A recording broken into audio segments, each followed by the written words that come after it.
if you have a problem with something, do something about it. You are not justified in complaining about something and even voicing your opinion if you're not prepared to do something about that. And voting is doing something yourself. So we have a social responsibility to vote and also to partake in the election, whether it is just to help or even just to voice your opinion. You will find that most of the students finishing here, they move out to other provinces. Myself being a fifth year now, most of my friends have already left after they completed their degrees.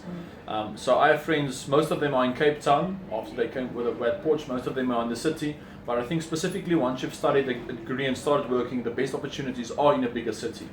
Most of the people who stay here are people who have contacts or maybe a family business or something with who they can get in touch with. But most of the kids go to a city just to get that 3-4 years experience before maybe going on your own venture. I mean, if you can look at the roads just around the university, there are huge potholes and it takes really a long time to fix it. And I mean, myself being a student, I just got a fine yesterday again for not completely stopping at a stop street, which I agree is my fault, but I also feel that, you know, when you render a service, you have to be consistent, you know. So yeah, I think some of the biggest challenges are specifically that, and secondly also with regards to power supply.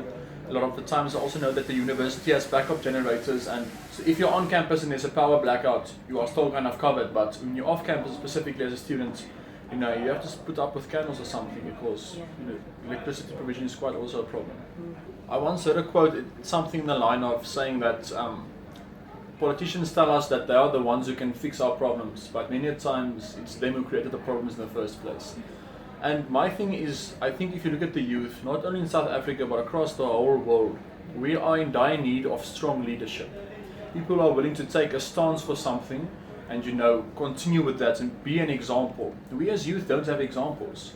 We have a political government, and it's across all parties. People who are firstly afraid to take a stance for something good and noble and something to be proud of.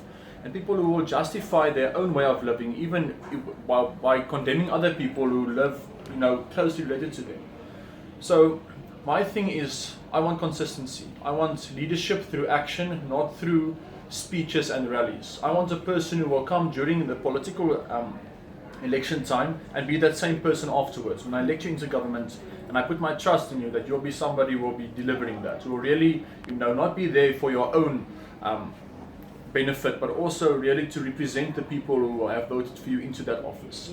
Because they make us believe when we have a democracy that your vote counts something, but you know, you are dependent on the person you vote into office. And if they decide to disregard your vote, you know, you don't have something to win. And I also believe that's why a lot of youth are restless as they are, is because of this. We don't have strong leadership, and there's this way to express your frustration, which we see in vandalization and all of that. So I really want a strong leader to step up to the plate and really take forward, and you know, somebody who will show by his actions that he will take us forward. I think the most important thing is that we need an example. A lot of the young politicians themselves aren't really good examples at this stage in time. You know, they are fighting for something, but they are still, you know, they don't have that somebody who has gone the road, you know. Nelson Mandela is the perfect example of somebody who really, he was in prison, he came back, you know. He was really somebody who had the battle scars of being on the forefront.